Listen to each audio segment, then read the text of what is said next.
بدي اسمع والله. مش سامعه بجد؟ الو يا كريم علي صوتك. كرومي كريم العراقي الشاعر الكبير كريم العراقي. سامعين صوتي؟ سامعين صوتك وواضح جدا. سامعين صوتك دلوقتي. على فكره هو هلا سامعيني كويس؟ استاذ كاظم الجميل حبيبي. كيفك يا كريم؟ وحشتنا، بس انت دايما معانا بالكلمات الجميله. يعرف كلماته. الله يخليك تسلمي. واليوم اضاف 4 الاسطر الاخيره، اضافها اليوم. ال4 اسطر الاخيره اليوم اتصلت فيه في التليفون وبعت لي اياها على طول. اللي هم ارحالي يا همجي. ارحالي يا قولهم لي بقى كريم، قول لنا ال4 اسطر الاخيره. هذه ال4 اسطر الاخيره اللي هم والله هو اختار منهم 4. اي هم اكثر كتب لي اياهم، بس انا اختاريت يرتدي نسمعهم. يرتدي شعبي شوكا والجنائن بابليه. ايوه. لاجئ شعبي مشرد وهو بان الابجديه. اتعيدون بلادي للعصور الحجريه. اتبيدون عراقا كان مهد البشريه. أتبيحون دماء يشهد الله زكية. أي كذب وادعاء يا دعاة الطائفية. واحد بلدي موحد منذ فجر الأبدية. واحد شعبي ويبقى ارحلي يا همجية.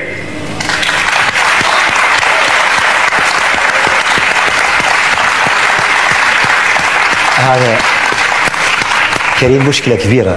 ايوه كريم مشكلة كبيرة. كريم مشكلة كبيرة. مشكلة كبيرة جدا. أيوة. طبعا. والله انت المشكلة. صداقة تعود لسنوات طويلة. كنت اتصلت بي بال90. تعود لي 21 سنة. ما شاء الله. يعني احنا كان معي في الجيش. ايوه كان معاك في الجيش. في الجيش. ايوه. والتقاني تقريبا اول شاعر اتعامل معه. يعني بالبدايه تعاملت مع يوسف مقصود من كنت في الموصل. كان شاعر كفيف بس يعني كان بس كاغاني نزلت في التلفزيون وخدمتني. كان كتب لي اغنيه مقدمه مسلسل ناديه. ايوه. مسلسل كان ممتاز رائع من اخراج الفنان حسن حسني. ايوه. والحان الاستاذ جعفر خفاف. فبدل كريم ما يعطيها مطرب مشهور. ايوه. اعطاها مطرب يعني بعد مغمور صعلوك يعني.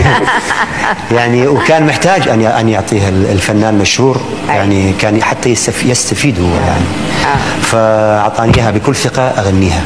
فكانت هذه من انجح الاعمال بال85 اعتقد.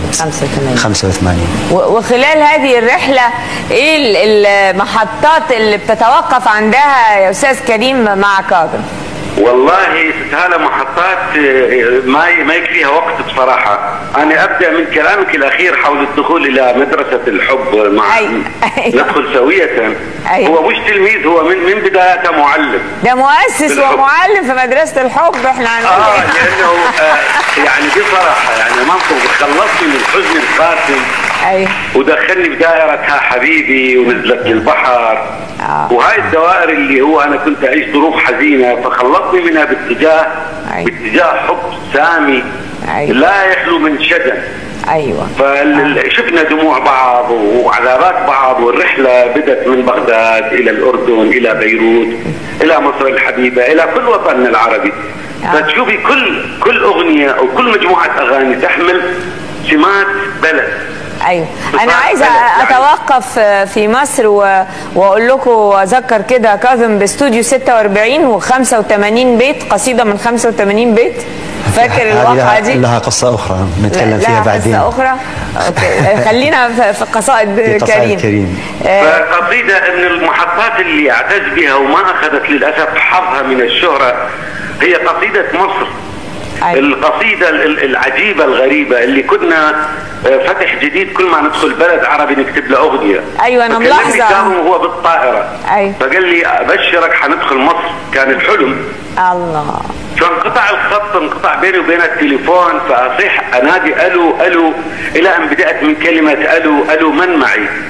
أهلا حياتي مهجتي سبقت كلامي أدمعي. فكانت قصيدة مصر. الله. اللي إلها شيء يعني في القلب لا ينسى، وما أخذت حقها. كنت أتمنى تصور، كنت أتمنى. فهي الأغنية الأولى يعني بعد الاغاني الاربعه والخمسه اللي غناهم فناننا كاظم في مصر الحبيبه. فاكر منها كم؟ فاكر منها شطر او شيء استاذ كريم؟ فاكرها كلها. طب قول لنا منها حاجه، قول لنا. الو من معي؟ اهلا حياتي مهجتي سبقت كلامي أدمعي طال الغياب فأين الملتقى إلى حيث يجري النيل تجري مشاعري ويصحو على شم النسيم خيالي سأجري إلى محفوظ في حاراته وكنوز شوقي شاعر الأجيال أحن إلى عبد الوهاب وفنه وأحني لأم كلثوم رأس جلالي. جئناك يا أرض الكنانة يا مصر يا عطر الزمان صوت من الأهرام أعلى هو صوت شعبك في الأذان. الله الله الله, الله.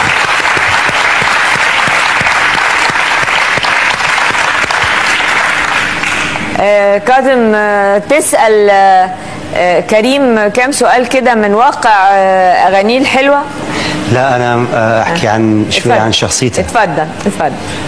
كريم من يكتب يعني الأغنية كأنها أول مرة راح تنزل له أغنية، كأنها أول مرة كل مرة، وهو كاتب 1000 أغنية. مثلا كريم هاي الأغنية راح نصورها يعني رأسا يعرق يتغير شكله يرتبك يسوي حركات. طبعا أنا أضحك يعني من كريم أحس الفرحة كأنه طفل. الله. ولذلك أعتقد هذه الحالة اللي موجودة عنده تخليه مبدع على طول. أيوة. يعني أي أغنية يكتبها أيوة. كأنه امتحان له. صحيح. امتحان له كأنه راح يعني يجتاز اختبار صعب. أيوة. ولذلك أعتقد هذا الجزء بكريم أنا مرات مع الأسف أستغله باستفزاز حتى يكتب أحلى. بس أأذيه. يعني حتى يقول لي والله ورمة ثاني، يقول ورمة ثاني، يقول لي حتى ثاني صارت النار حمر وجهي شوف يعني يرحمني.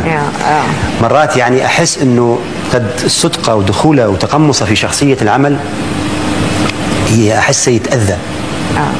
وفعلا أحسه يتأذى يعني شيء لونه يتغير. يعني يعيش الحالة مو بس بارتباك وبعصبية. بس أنت بتقسو عليه في الطلب.